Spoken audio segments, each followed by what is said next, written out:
It's the first question. It's the more difficult, I think, because if you remember what Pierre Bourdieu wrote about the biographical illusion, there is the individual is the less well equipped for answering this kind of question, in the sense that if you try to reconstruct this trajectory, either you fall down into a first illusion, that is to say, to think there is a kind of necessity, where in fact many things are linked with a chance, you encounter an unexpected situation, and you also have the temptation to fall into another illusion, that is to say, to attribute to yourself what was largely shared at a certain moment by a certain generation of people, either at the level of the school or after at the university. So I always I am always very reluctant for this reconstruction of the past, and still more if you know that you have some narratives which can be used, either the narrative in which since the beginning the people were thinking they wanted to be an historian, and so it's a kind of continuity which is given, or another narrative which could be connected to my own situation, that is to say, people who were not destined in any manner to become neither an historian nor a professor of university, and overcome all the difficulty by their, I don't know, their tenacity, your courage, your commitment. And so everything is very difficult to be used for framing a discourse of yourself, about yourself. Just what I can say is the fact that I am a product of the French school system, because I have in the high school or the lycée some professor of history who were energetic, innovative, interesting, that I thought that perhaps it was something which can be done after. And secondly, because they had need to have this kind of trajectory until the high school in Lyon to the École Normale Supérieure, and to enter into the career. But I cannot say more. I think that if it is interesting for people after, in terms of analyzing the trajectory of an entire generation of French historians born within the tradition of the Annales, and who try to displace or to propose other perspective, it will be sociologically interesting in this sense, to put the different trajectory in the same analysis. But I am very reluctant vis-à-vis the auto-analysis, because either you repeat this prefigured narrative, or you construct what Bourdieu described as a biographical illusion, and fighting against a genre which was very important in the last years, the ego history, people writing their own history. And I have to say the results are always lamentable, in the sense that, as said Bourdieu, why do you ask people without history to write without method their own life? And so we can, I suppose, through the other answer, something could be constructed of the answer you expected for the first question.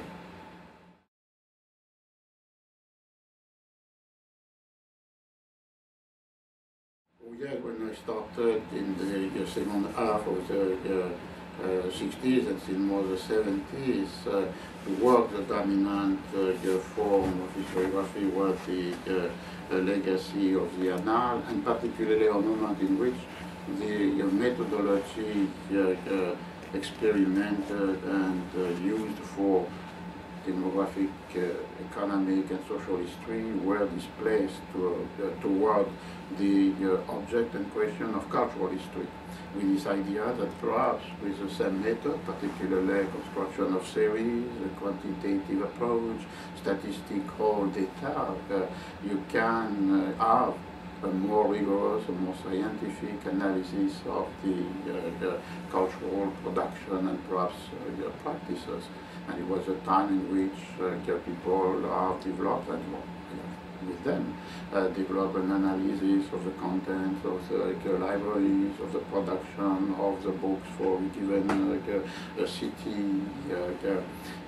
And so I think it was very useful because it avoided to have very impressionistic description or enumeration, which was traditional within this form of analysis.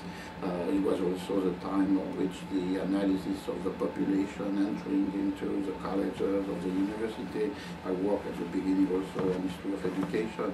But during the 70s, of course, from within, that is to say, questioning this approach and also the categories which were connected with this approach. For example, the distinction between popular culture and elite culture, or by the reading from outside.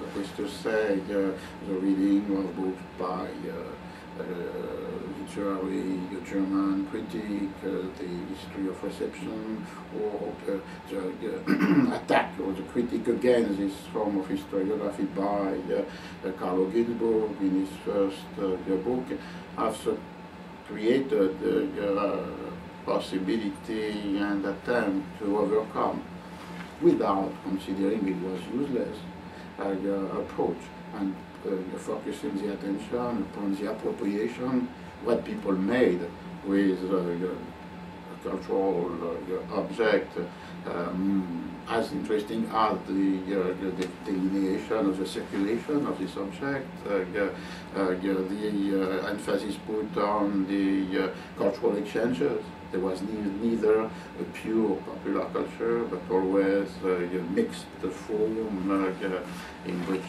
acculturation and appropriation were always at stake, or an analysis of the practices, and not only of the discourse.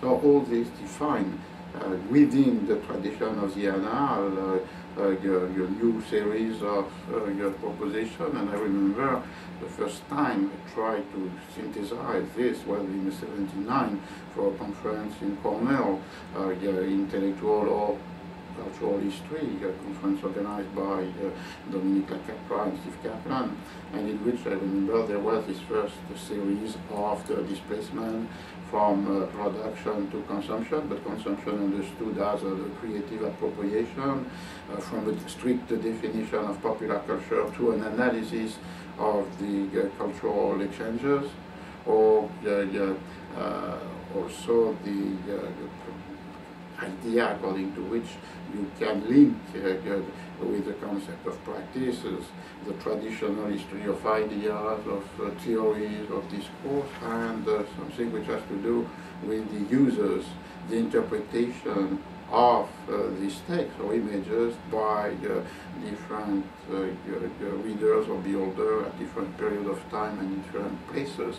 So this was more or less this inscription within the tradition of the Annales. And what I can add also is that the tradition of the Annales, even if it was not practiced only by French historians, was identified to French historiography, whereas the world of the 70s, I mentioned the German literary critique, I mentioned Carlo Ginzburg, I could mention the history of the writing, of the written culture developed by Petrucci and Carvalho. I could mention also within the field of new bibliography, the new form of thinking about this as proposed by Don Mackenzie. So the national and methodological tradition exploded. And at the same time, there was the possibility, if you were sufficiently curious, to read this text and to go beyond the frontier of your tradition, the possibility to create new field of questioning, which were no more strictly located within a national or methodological tradition. And I think it was this which in the 70s and 80s was perhaps the more important form of reconfiguration of the legacy of the Annales.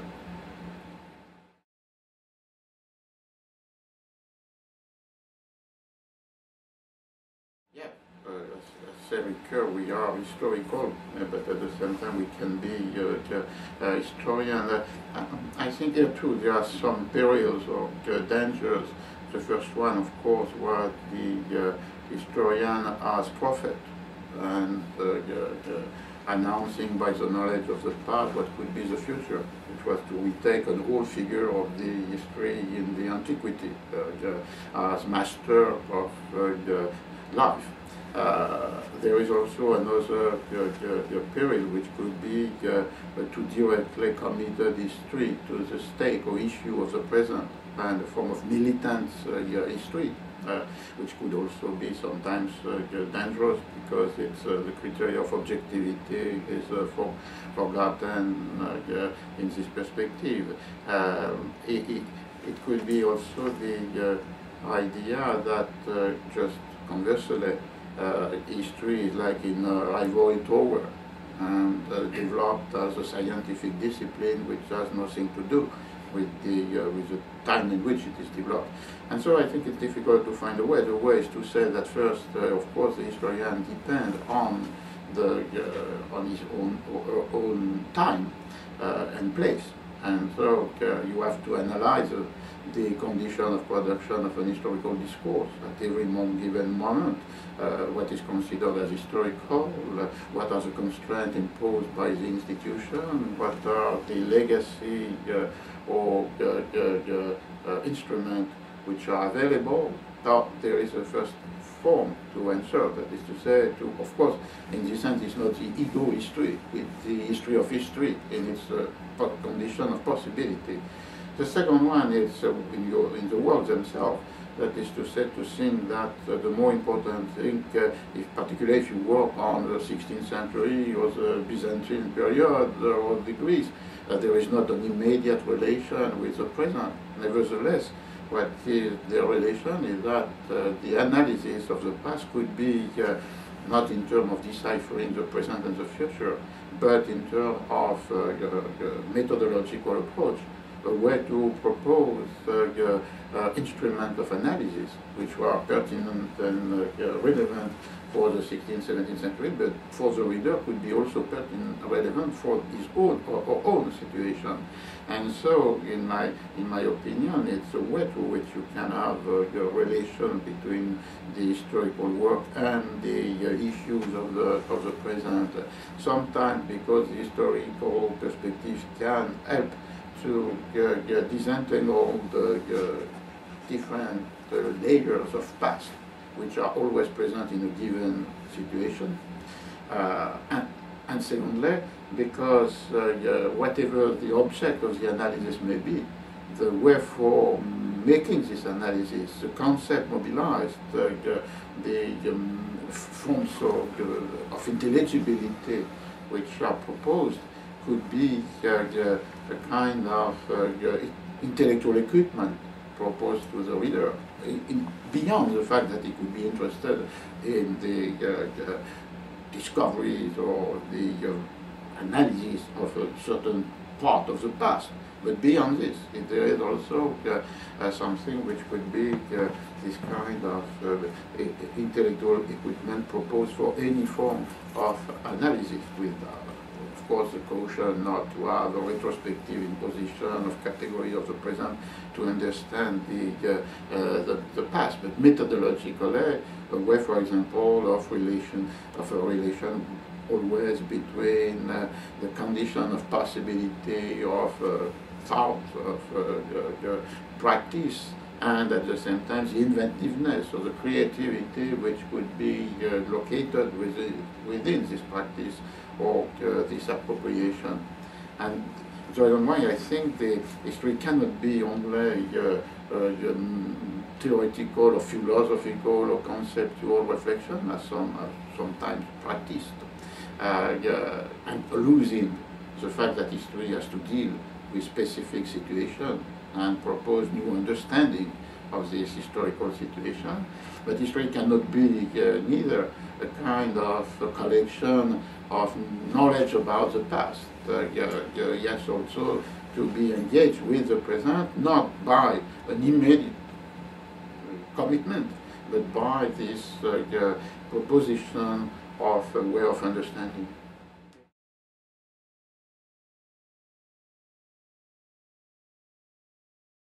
Now, I chosen as the first Lucien Febvre, le problème de l'incroyance au XVIe siècle, la religion de Rabelais.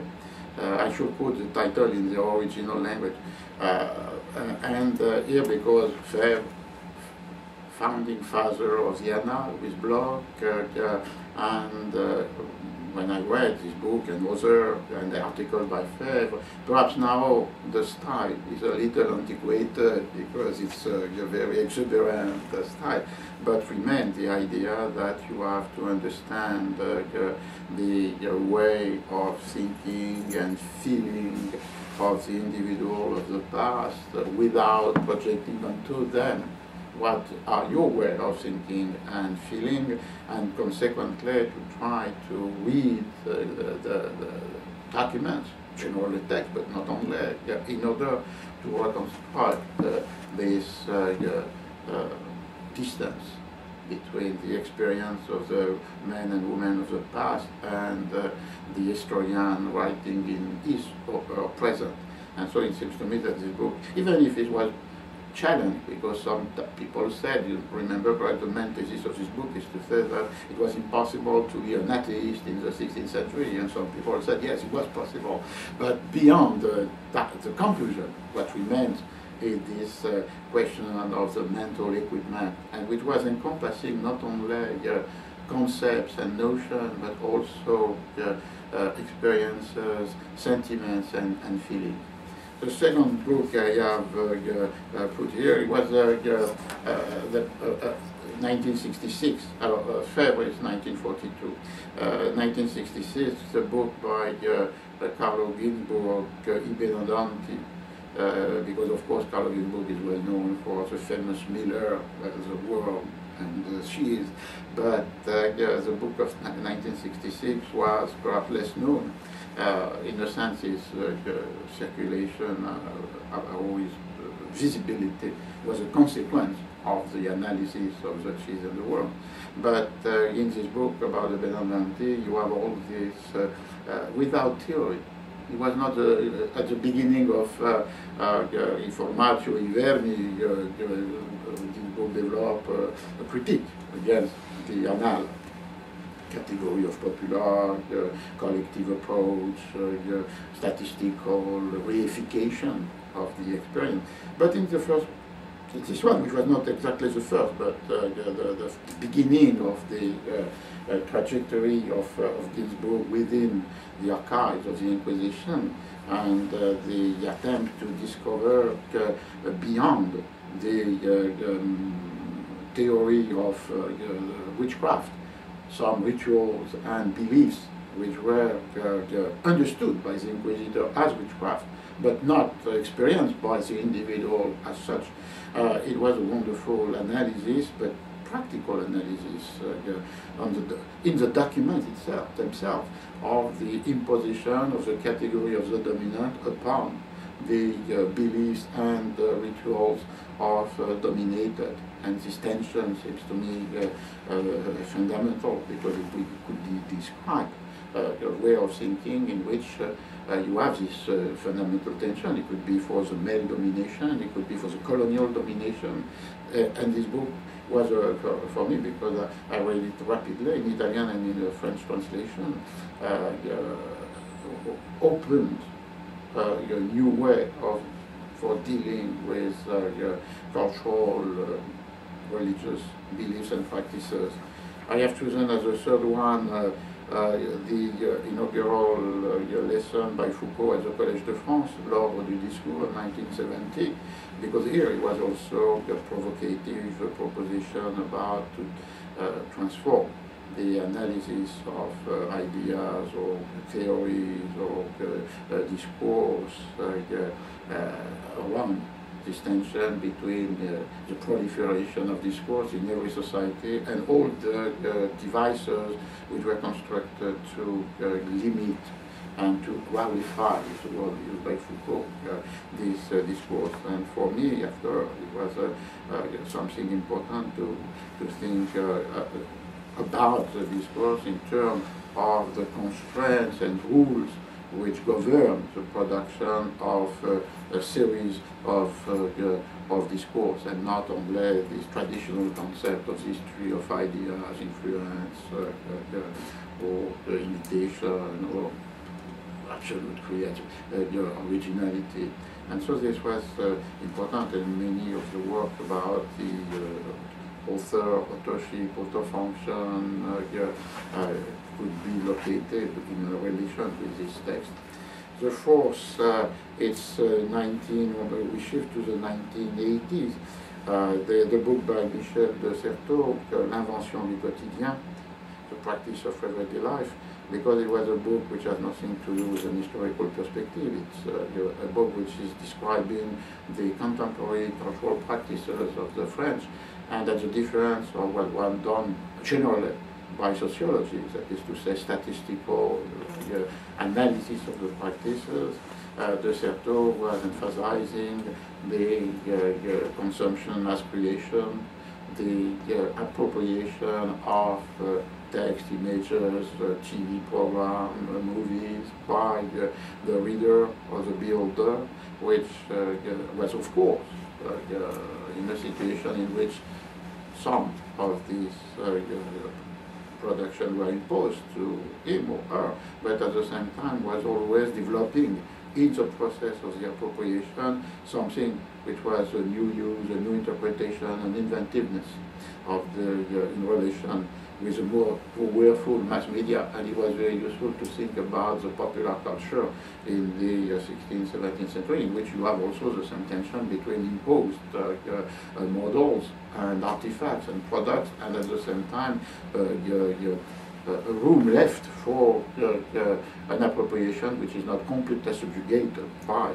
the medium. The fifth, I think, yes, the fifth book is in the same horizon of the 80s. In 86, the publication of the Panizzi lecture by Mackenzie, Bibliography and the Sociology of Text, which were a way to overcome, at the same time, to keeping the legacy of the new bibliography, that is to say, a very formal, rigorous material analysis of the books or other printed matter, in order to construct a history in which the process of composition of text, of publication of books, and of reading of work were associated, and considering that perhaps the center of this analysis, very encompassing, and is the reason why Mackenzie substituted to the traditional category of bibliography the category of sociology of text, was the text as recorded forms. Because of course, for this period of 16th, 17th, 18th century, we have not element for a genetic analysis of the production of text. There is nothing which survives of the manuscript of the immense majority of the writers, and we have very difficult traces of reading practices. So to start with, but not to be limited to, the material form of the discourse was a way for entering into this very broad and ambitious history of the written culture.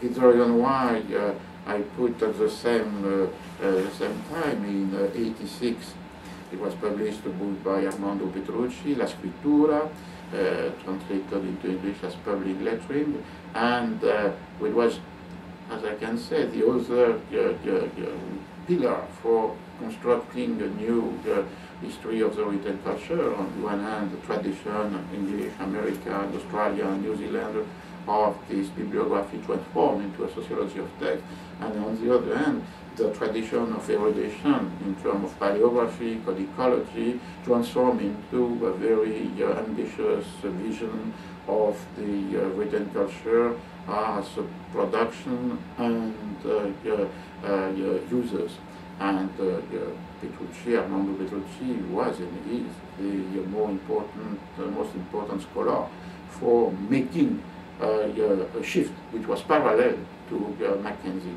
And I say this because, of course, you see, one belongs to this tradition of English language, the other one to the tradition of Italian scholarship.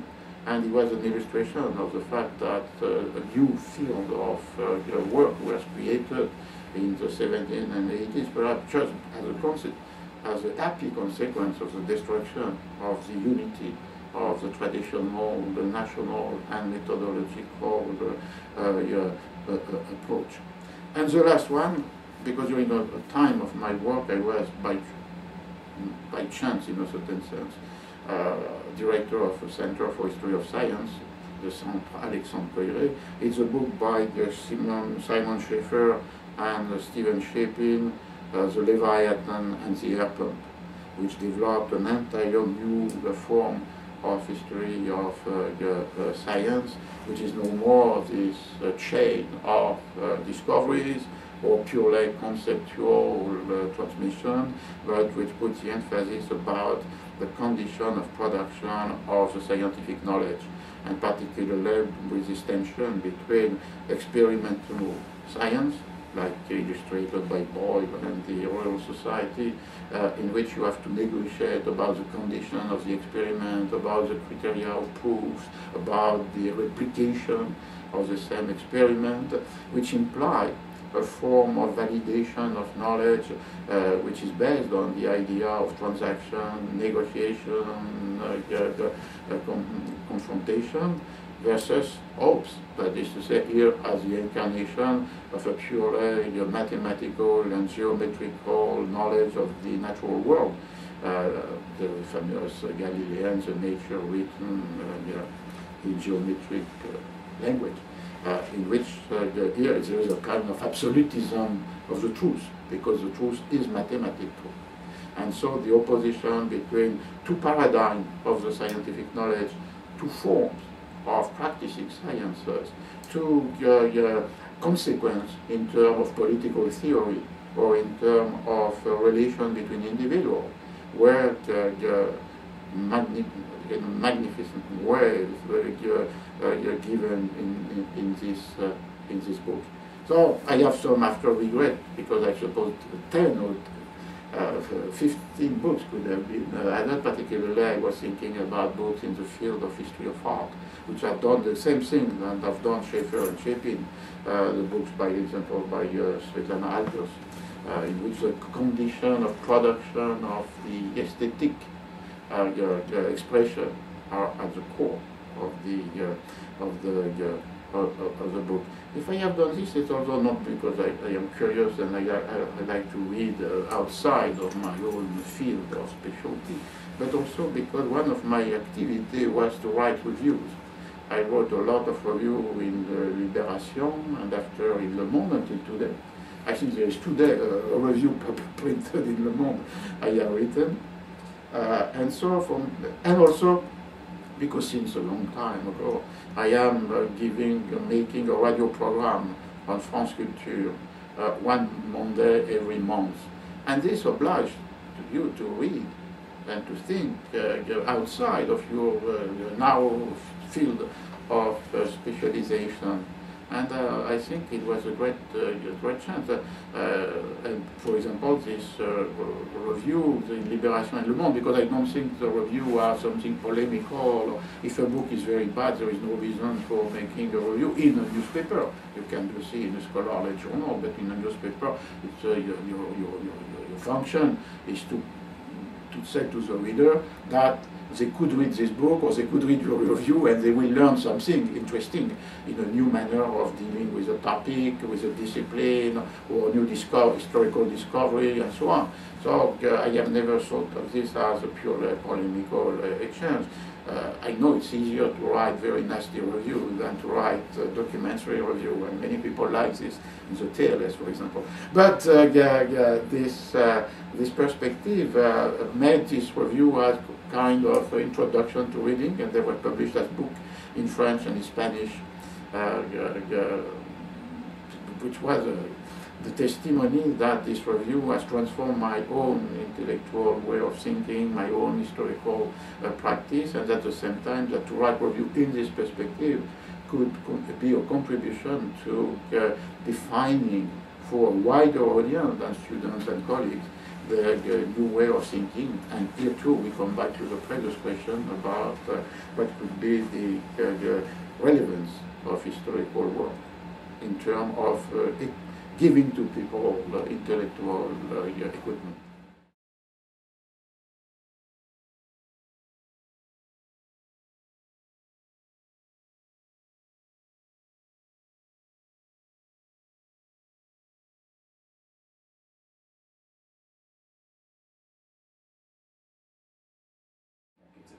Okay, we can give perhaps more time to the second one, because the first one I have quite already answered. That is to say, starting with this idea of a quantitative, serial, strictly sociological history of production, circulation of books, and population of readers, towards another dimension in which perhaps what was at stake was to come back to the objects themselves. That is to say, the materiality of the text in any form of manuscript or printed publication, and whence to incorporate our tradition, history of the written word, of written culture à la Petrucci, and sociology of text à la Mackenzie, and also to put the emphasis on an hermeneutic dimension, that is to say, to consider that the tension between the abilities of the readers, the materiality of the form of inscription and circulation of the text, and the modes, the genre of composition of the works themselves, could be unified in one question: the production of meaning. Meaning for the author, meaning for the publisher, meaning for the reader. So this was, it seems to me, the main change during the displacement during the 40 years evoked by Grafton. I met for the first time effectively in 1976, the year of the bicentennial of the American Revolution in Princeton. The second one is very interesting also, because it seems to me here we have this question of just the balance of the diagnosis. The question, of course, he raised, start with reviews he has written, and I have written, of the book by Elizabeth Eisenstein, particularly in the shorter version called the Printing Revolution, which was a new way for formulating what was also in the more traditional book of the 1958 by Lucien Febvre and Henri-Jean Martin, L'apparition du livre, the coming of the book. That is to say, to consider that with Gutenberg you have a fundamental, decisive rupture, which is called a revolution, at the point that the book by Febvre and Martin considered that the coming of the book was connected with Gutenberg, as if there was no book before. Now, there was this moment in which the emphasis was put on the revolutionary impact of the invention of mobile types and the printing press by Gutenberg. And so the reaction, and particularly, not in my review, I was more describing what was the Eisenstein thesis, but Grafton wrote a very critical review of this, because of course progressively we can challenge his view. First, it's possible to have a very important and shared print culture without mobile types and printing press. The print culture of the East, in China, Korea, in Japan, even if China and first Korea invented the mobile types, was fundamentally a print culture without printing press. Just a xylographic technique for engraving on wood text and images, and just printing by pressure of the paper on this inked wood table. So it was the first objection. You don't need Gutenberg to have a print culture. Second thing, perhaps in the West, the more decisive rupture was not the invention of a new technique for reproducing the text. but the invention, in this case, of the book. If you understand by book, something which is still our book, but a codex in which you have sheets of papyrus, parchment, paper, which are folded, and which gives a structure on an object in which you have your leaves and pages which are bound together in the same binding or cover. The English language used book for this, for the codex, opposed to the roll of the antiquity. And when this appeared, we are transport, of course, the relation of the reader with the text, because here you can live through this book, because they have leaves. You cannot live through the roll of the antiquity. You can have indices, so you can find a relation between the thematic order of notions or names and the folio or pages. And you can write at the same time you read. Whereas a Roman or a Greek reader cannot write at the same time you read, because he has to hold the roll with his two hands. He can just dictate. So here it's really a transformation, a profound transformation, why not to say a revolution of the relation with the written word, but introduced by the birth of the codex and not by the invention of printing. Because in fact Gutenberg, in terms of the materiality of the book, inherited from the codex. So there was a second reason to challenge the view by Eisenstein and previously Lefebvre and Martin. The third one was the fact that more and more it was discovered that scribal culture was surviving to the invention of Gutenberg.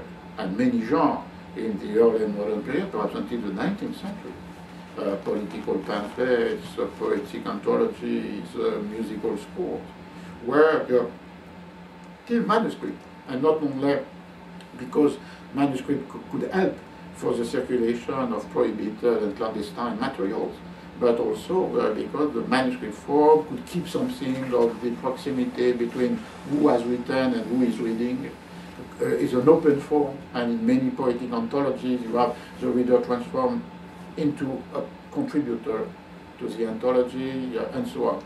So there was a strong challenge, and Grafton was among the people who developed this challenge to the printing revolution. And now perhaps is the question to make a more balanced diagnosis, because of course no one has said that the invention by Gutenberg was not important. It allows that more readers can read more text, of course, and it would be absurd and stupid to say that there was not a transformation. But even in this perspective, many reading revolutions were not connected with the invention of Gutenberg.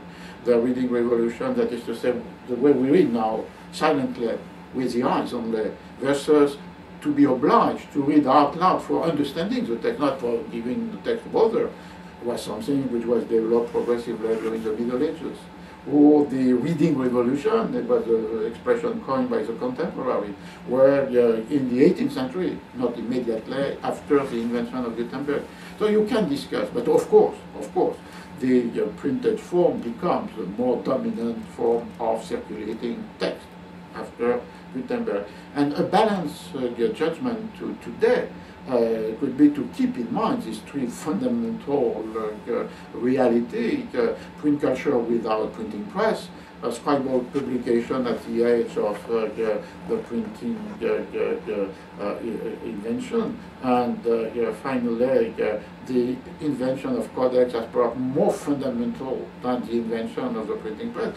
Keeping in mind this, which has not to be erased, to have a more detailed analysis of what were the revolutionary effects of the printing press, and not necessarily as a whole, but either, for example, on the multiplication of printed objects which were not books, that is to say, forms, bills, all these ephemeral printed object or job printing in the tradition of the printing activity, and which has not survived because they've disappeared. massively, but which were very important, and according to another colleague you will quote soon, Peter Stallybrass, perhaps one of the effects of the printing press was to oblige people more people and more often to write by hand, because they have to fill the blank of these materials, which were used for in the religious context, in the context of trade, in the context of the relation with the state. So could be a kind of analysis in which the importance of the printing press is underlined, but not in a traditional manner, because the printing press here is asking for and writing. Or you could also think of the transformation with the printed text of the relation with literature. The fact that with the printing press, the preliminaries of a book are clearly distinguished from the text itself and are like a preamble before the reading, or with the printed book, the possibility to develop, even if it was already existing in the age of the manuscript codex, but to develop the book as a series of works, and to give a unity between one author, his or her works, and the book. 1623 is the first folio by Shakespeare. Only Shakespeare, all the play, so at the time identified as Shakespearean, and one book. And so this idea of the concept of work, not only of works, but of work, creating the figure of the author, giving in one or a series of books the unity of the work, was of course something which was not invented, but which was multiplied by the invention of printing. Thank you.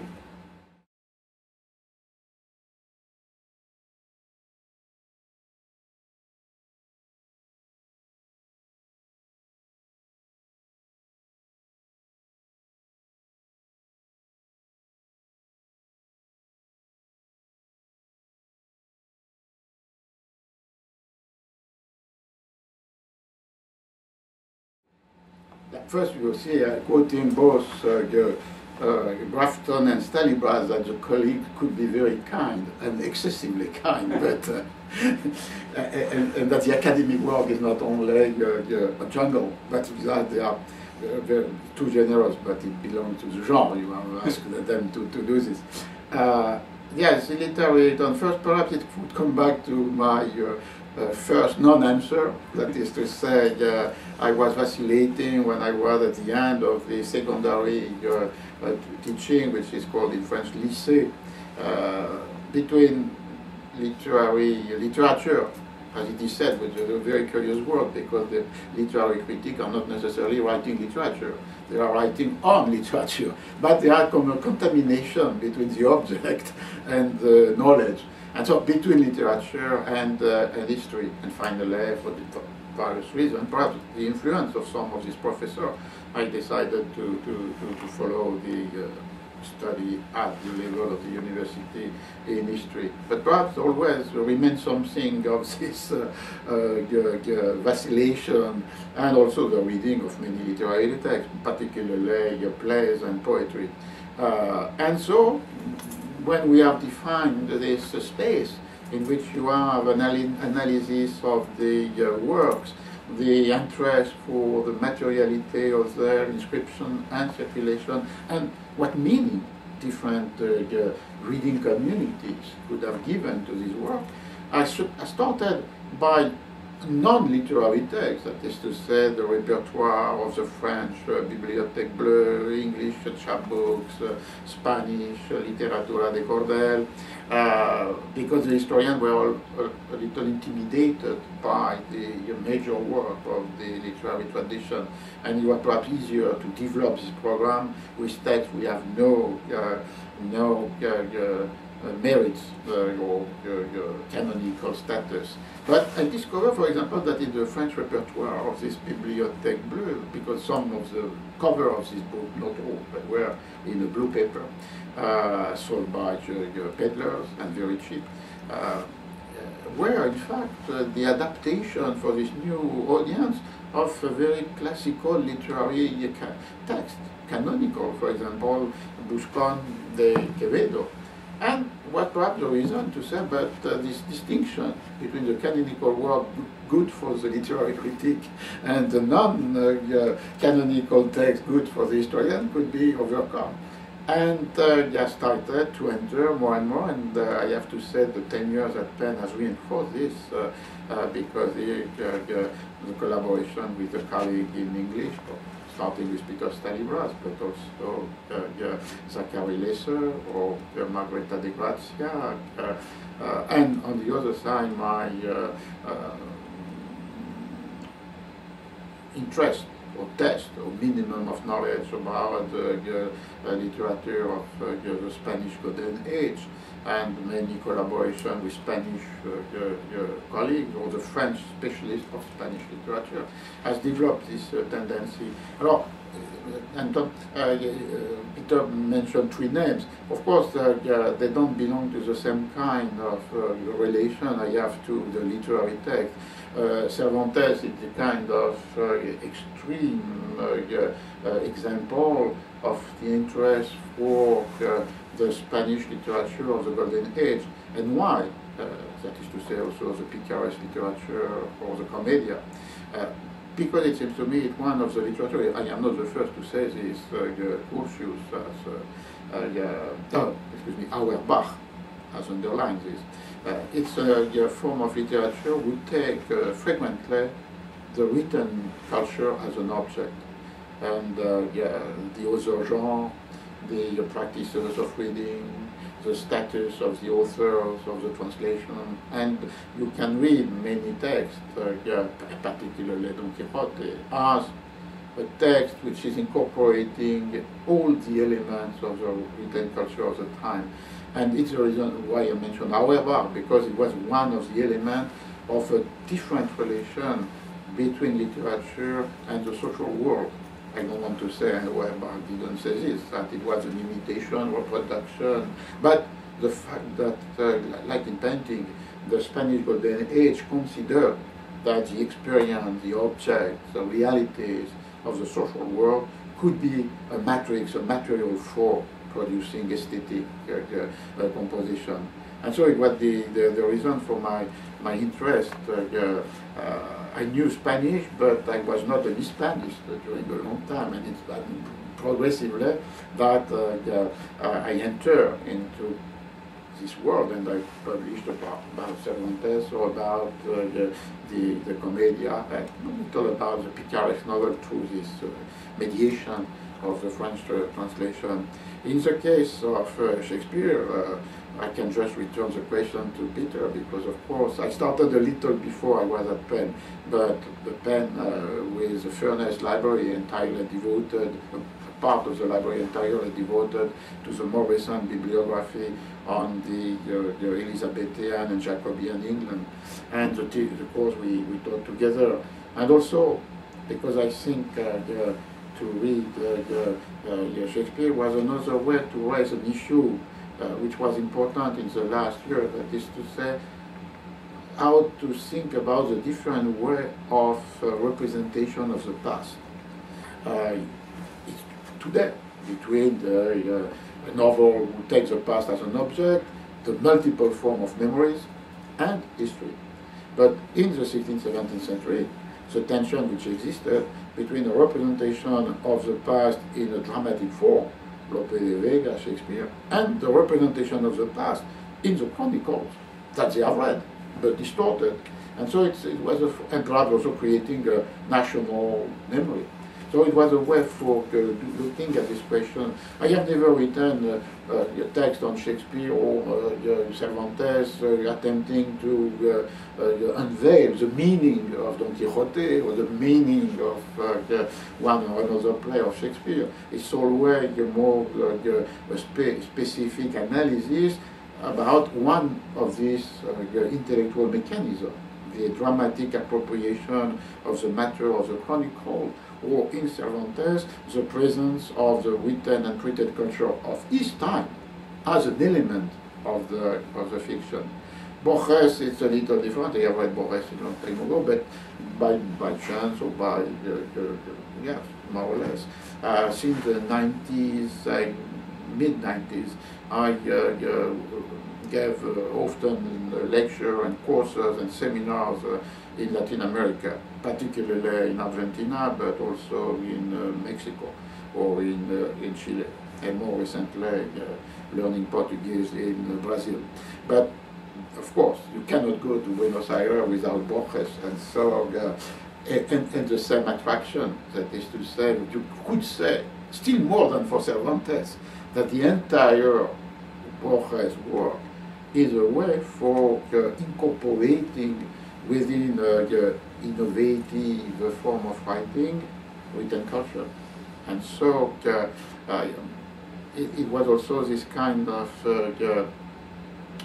meta-discourse about the written culture in form, particularly fascinating of fiction, which made, it seems to me, my interest. The reason why I quoted often texts by Borges, even in purely historical analysis.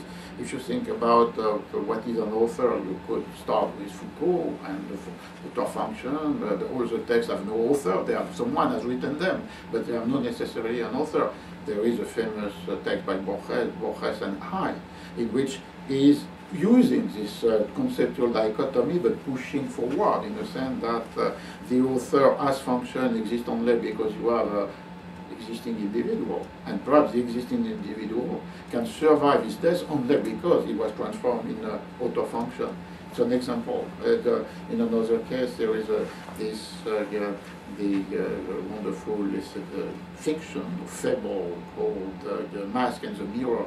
And it's like an experiment, a laboratory to understand how the same text, in this case is an ode of praise for victorious king, could be changed when changed the aesthetics of the composition, the nature of the audience, the way of delivering the text, and the relation between the things and the words. So, in 3 moments, Borges used all these different elements to show how the same text is not the same. And so, it's 2 examples, but I have to stop to speak about Borges. But in general, well, this reading, when I use them, or mobilize them in an analysis, are connected with this idea of literature as constructed not only in reference with other literary texts, but are constructed in many circumstances by the appropriation and displacement of the object, cause, convention, practices of the written culture of the time. And Peter's second question is, what do you think are the relative strengths and weaknesses of the different approaches to the book that have emerged from Anglo-American bibliography, the French Histoire du Livre, and the Italian tradition of paleography and codicology? Perhaps the strengths and the weakness are just in the same, in a sense. That is to say, what Peter describes accurately, the fact that we have now created this new field in which at least these 3 traditions exist.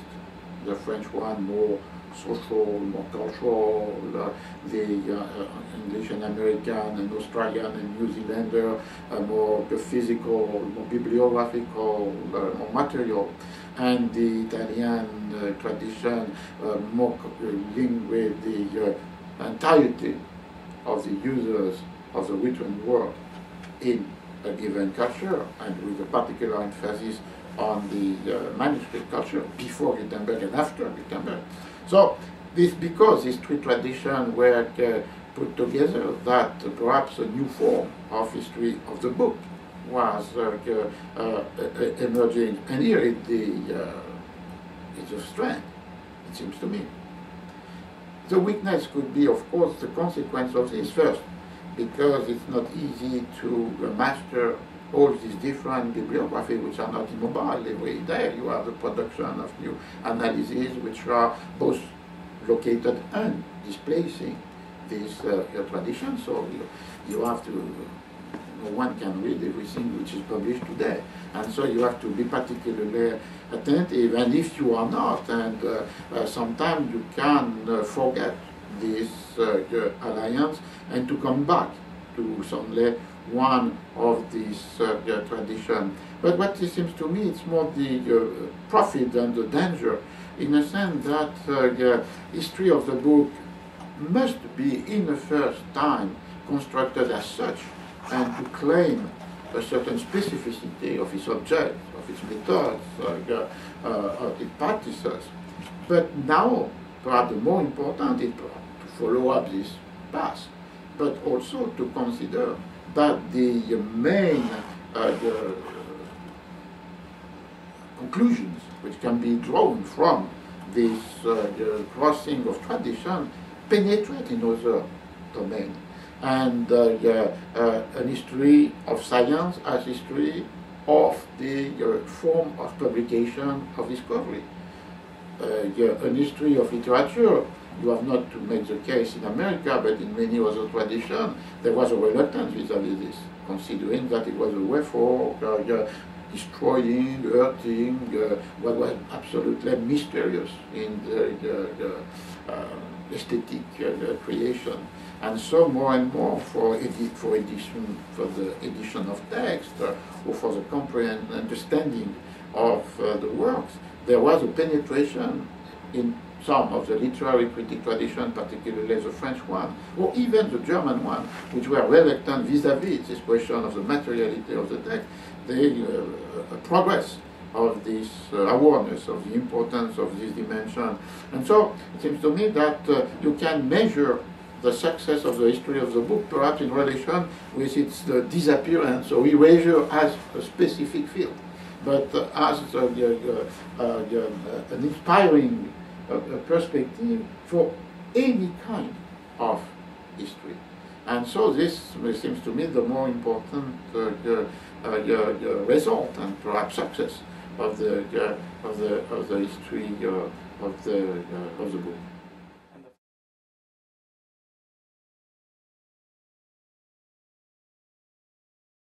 It's a terrible question.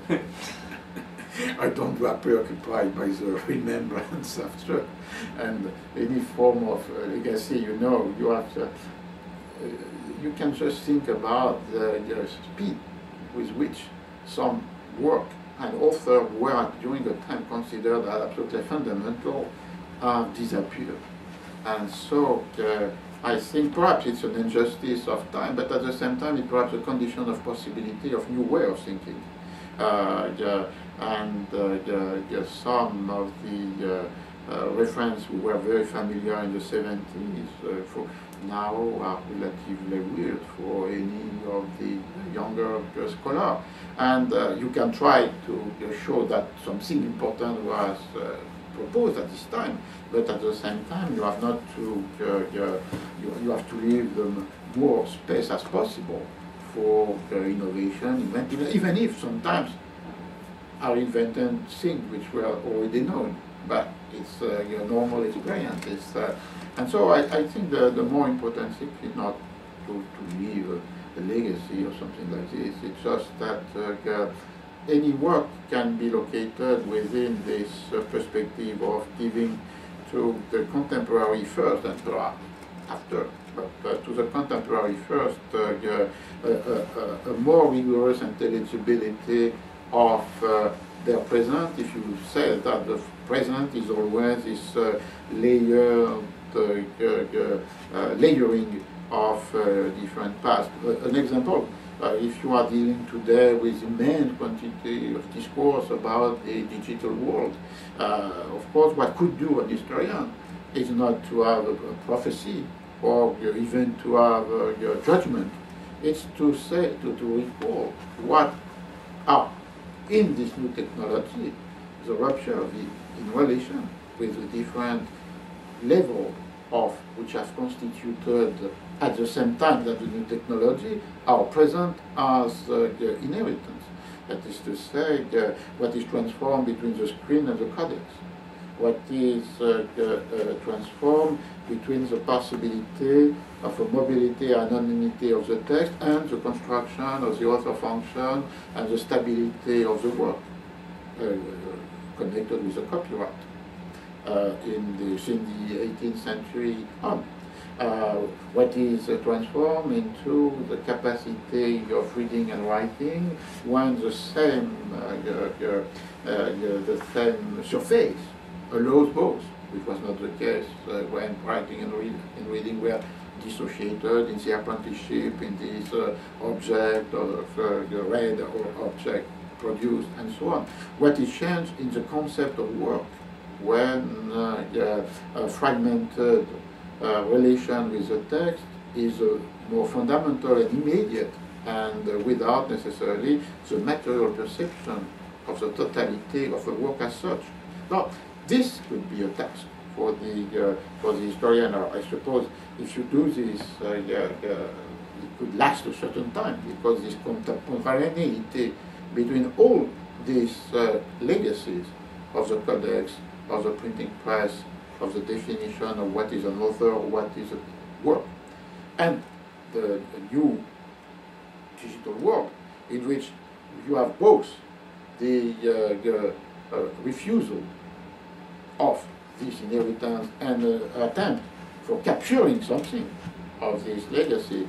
This situation will last a certain time. And so perhaps the reflection which are proposed in order to locate the mutation of the present within this historical layering of the past have a certain relevance, and this is sufficient as a legacy or contribution to a collective reflection. Okay, thank you so much. Bye. Thank you.